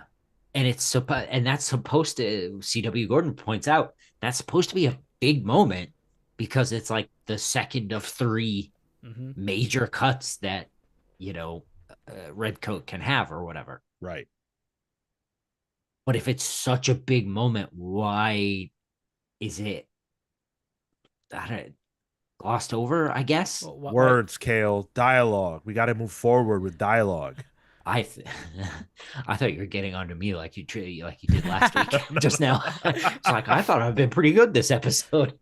I think Kale, it's an important moment, but it doesn't highlight the moment. Right. Yeah, yeah, absolutely. It undercuts itself. Boo. Har har har. Um Unfortunately, I have to pass, and I feel bad about that because I really want to like Redcoat, but 5 issues deep, I just need more than this. I need more. And when you're gonna put 9 dialogue bubbles on a page, they better be, relevant words, and they're not. Cole says, every issue of Redcoat has been pretty dense and still enjoys the book. I'm glad you're getting that enjoyment. I think that density is slowing me down. Um, and for that, I'm gonna have to pass. For those reasons, I pass. Yeah. I like that. Yeah. Again, I think might be another Ghost Machine book that I'm just not into. Um, And it's sort of, for me, it's sort of one of the another reason that I kind of wish Ghost Machine launched with other stuff, because so much of this is on Jeff right now, you know?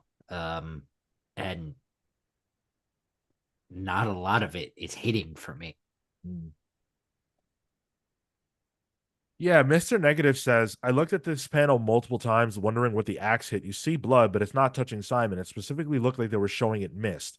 When I read this the first time, well, the only time before we came here for the discussion, I was like, someone says, "Oh, I hit him with the axe. It connected. We only need one more." And I'm like, when was that? Yeah. Yeah. When did that happen? Because you kind of see blood, but it's also like the blood flecks or whatever are so small Right. that like this dude just got hit with an axe. What did you hit? And nothing's cut. Nothing's cut on him. You know, he's not missing a finger. There's no, you know, It's also not in a singular direction. You yeah. blood splatter would allude to a some kind of direction because it splatters kind of like one long streak this way, one a few flicks this way. It looks like it just kind of hits, but it doesn't connect. Yeah. Unfortunate, but again, not everybody feels how we do. Clearly, some of you guys in the chat are digging this a lot more than we are, but just some to me some issues. Kilo says the first arc is 7 issues. It's 6 issues for me. Right? Everything is riding on issue 6. If issue 6 can't be what I need it to be, then I'm out. And for those reasons. Yep, absolutely. Atomic Hound says, if you love this and aren't on Discord, consider joining us there. We talk comics every day, and the cast is literally worldwide. Well, Atomic Hound, are you auditioning for a role here? Because that is a great plug. That's a fantastic plug. We are always having conversations on our Discord. Yes, the pals are there, but also there are so many of the people that we reference on the show every week, the commenters whose comments we read. It's a very nice community full of people that are passionate about comics. And I feel like it's hard to find that in this industry. So we provide it free of charge. All you have to do is click the link and you will be able to be a part of that.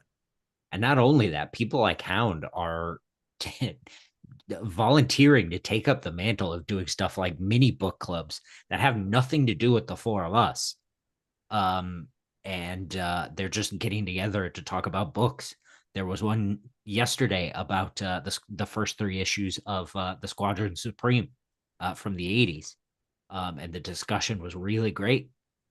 And if you're not in it, if you're not in the Discord, I always say this, if you're not in the Discord, you're only getting half the conversation.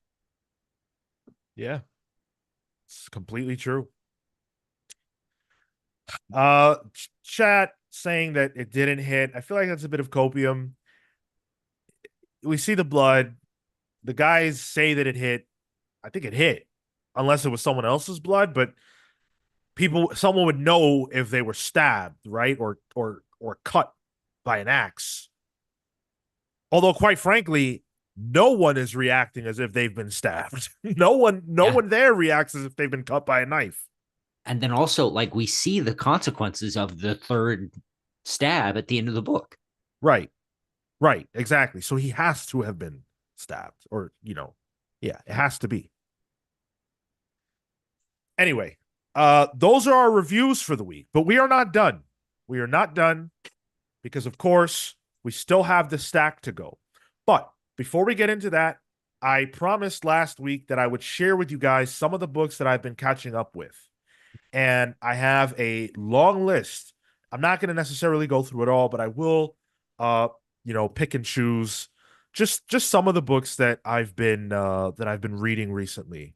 And I do have some thoughts. They've been, well, I was going to say they've been good. Some of them have been good.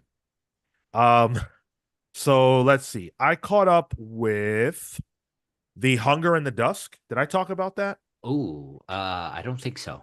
G. Willow Wilson. Yeah. Yeah, that is her sexy orcs and humans book. It's basically what if World of Warcraft was horny, which is World of Warcraft. Um, and it is awesome. I love it. It's really great. Book right up my alley. Bet it I is. got the first volume of this for 199 on Comixology, Whoa. and I haven't dipped, but I really want to. Oh yeah. Yeah, you should. Dark Horse? Image. Yeah. Is Yeah. it Image? I feel like it's Boom. Oh, might be. Yeah. Also, Oh, look. yeah, I caught up with the Red Sonja title that Torn Gronbeck is doing over at Dynamite. Nice. I love Red Sonja. Um, I started with that character through Gail Simone, and I just have bought it, here and there since. Unfortunately, though, I'm not loving this run. I think it's okay.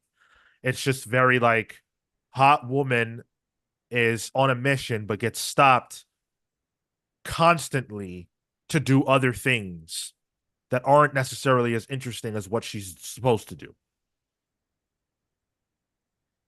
Sounds And like a Red Sonja book to me. I don't. yeah, but I just feel like there is something really interesting that could be happening. There's a confrontation that could be occurring, but she just gets stopped to do random stuff like every issue.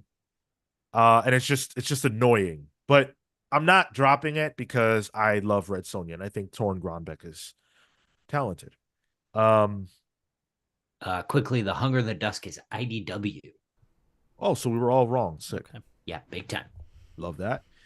Guardians of the Galaxy, I caught up with by Colin Kelly and Jackson Lansing. Okay. Yeah, I decided to give that a read. I read the entire story they told, the group fall stuff. Yeah, And I'm here to say that I didn't care at all about great. it.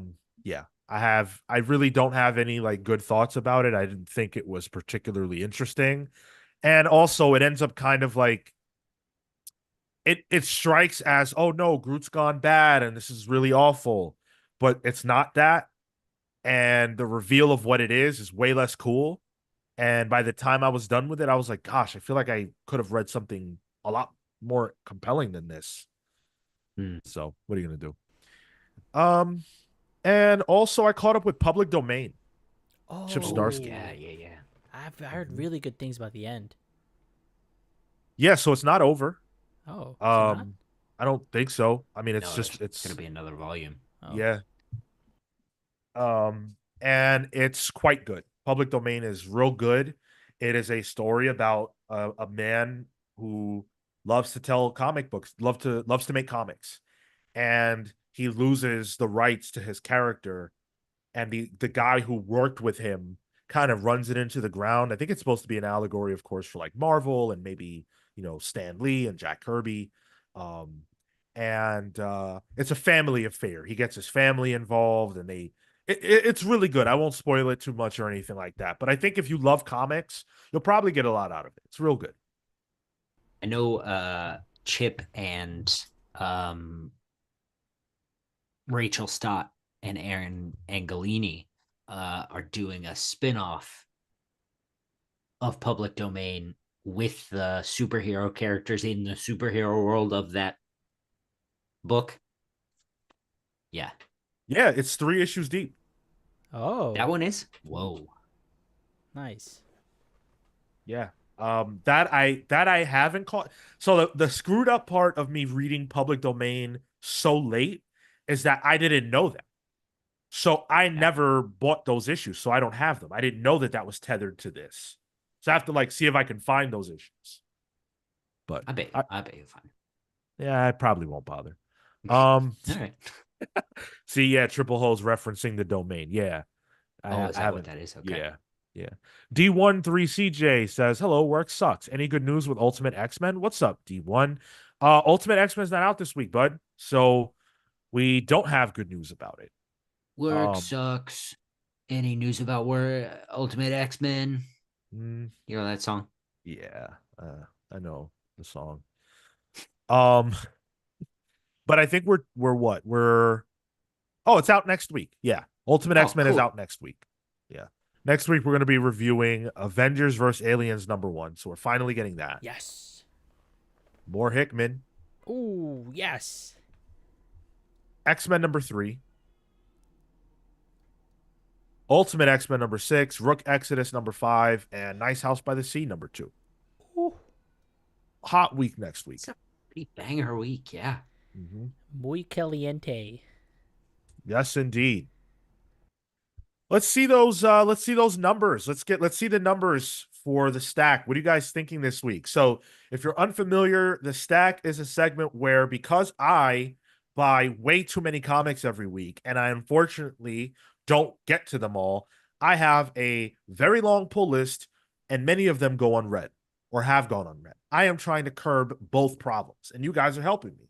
So, let us know in the comments right now how many books you think I pulled this week, and whoever's closest without going over, I will send you a code for any of the Marvel books that we didn't review, or you can win a no prize, which is, of course, absolutely nothing. A nose prize. Ay, ay, ay. Hey, people were very happy to win a no, oh my Ah, he got him to say it. Ah. Do it again. People were very happy to win a no prize back in the day. I'll And have you hey, know. still Yeah, absolutely. Aaron numbers Ruiz. are rolling in. Absolutely, they better be. Aaron Ruiz says 20. It's been a while since I've been here. Well, welcome. Thank you for being here, Oh, Aaron. hi. Ay, ay, It's been. ay. Cliff Woodbury says, as issues go on, Rook is separating from Redcoat and Geiger, and when Junkyard Joe are equal. George Washington should have been the villain with how much they built him up. Yeah. Boy, Cliff, you said everything I agree with right there. Yep. It was so much George Washington patter that I was like, oh, I'm okay. You're making me interested. Right. Yeah. And then to just flip it, it's like, well, who cares? I Yeah. don't know. Boss Deer, what's up, Boss Deer? Says, have you guys read Zdarsky's The White Trees books? I read them this past week and really enjoyed them. I have not.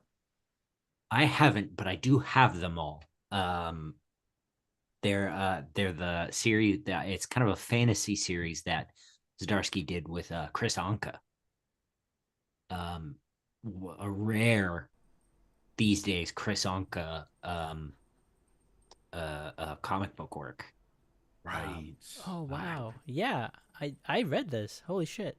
did you? Yeah. I damn 2019. Wow. Yeah, Yeah. that was just last year. Uh-huh. Yo, yeah, it was good. The Ankh art super super nice. Yeah, Yeah. Damn. Unlocked the memory for me. Amin Perez says, I won a no prize once and it changed my no life for the no better. He's a nowhere wow. man. All right. What are the numbers, Cale? What are we working with here? All right, this week we have CW Gordon with 13, Rami Darwish with 15, Amin says 16, Hound says 23, James Jones says 18 for Sean, Triple Ho says 11, Bazran Deer says 17. As we said, Aaron says 20. It's been a while. John B says 15. D13CJ says 15. The Neighborhood Merc says 18. Dom Gomez says 11. Cole says 14. Dom Gomez says 12. Wait, someone took 11. So Dom is going with 12 now. And I'll try to remember that. And Chop Harder Alchemist says 14. Beautiful. Okay. All right. Let's see what we got. So we have the 6 books that we reviewed. So we're starting from 6. Oh, I got Lawful #3. This is the Greg Pak, Diego Galindo, and Irma Novella book, where basically if you do anything bad, you get like a demonic part of you, like you start changing into that's right. Yeah, yeah, Yeah. yeah. yeah. The last issue revealed a twist that makes that a lot more interesting, and that's why I picked this up. I think the book is solid, but I also really like the twist from the prior issue, so this is hot stuff. I got Crocodile Black #4, PKJ on this. Ooh. Yeah, I haven't been liking this too much. Three was a little, yeah, three was a little slow. I felt like, I haven't picked this one up yet. Hmm. Green Lantern War Journal number 12.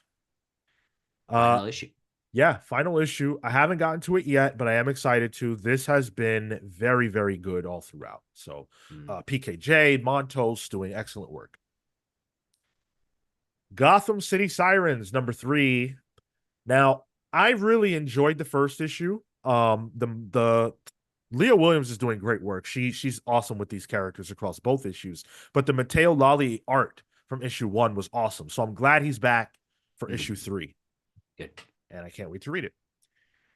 Also, can't wait to read Black Cloak, which is finally back from its extended hiatus with issue Yeah. number 7. Kelly Thompson on this with Meredith McLaren and Becca Carey.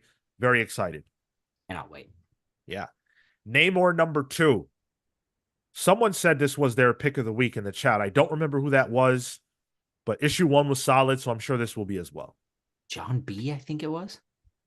Was Could it be wrong John B? about that. Um, Phoenix number 2. I'm gonna read issue 1 and then this one to see if my mind is changed on Mm. what I think about this series. Notably, the Phoenix fan, Jean Grey, my favorite character, didn't care that much for issue 1. So I hope I like this a little more. I hope you do too. Thank you. Giant Size Store number 1. I'm very excited to read this, man. Um, Al Ewing is doing incredible work on Immortal Thor, and this issue, I think, has all the makings of another banger. I just Mm. peered inside and it looks great. Is this tied into that? Yep. Oh, sick. Okay, cool. Yeah. I need to catch up on that book. Excellent. Powerpuff Girls number 2. Oh, great cover. Yes, absolutely. This cover features Blossom versus Mojo Jojo. Um, Jojo. I was gonna get the cover with all of them on it, but she's my girl, so I had to do it. And that's it. I think it's 15. 15. So Damn. So I've got 15. Yep. okay, yeah, that's Rami got it Nice. first. That's not the first win Rami's had. No, Don't believe so. certainly Rami not. got it first, and then we got John B Ooh. and D13CJ. Sick. Congrats. If you guys decide that you want either Giant Size Store, Phoenix, or Namor, reach out to me.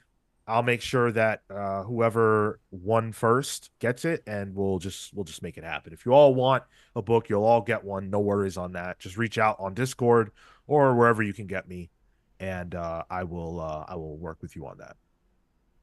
Ooh. Third time There, Rami's there won. it is. Wow. Oh yeah. Turn visitor.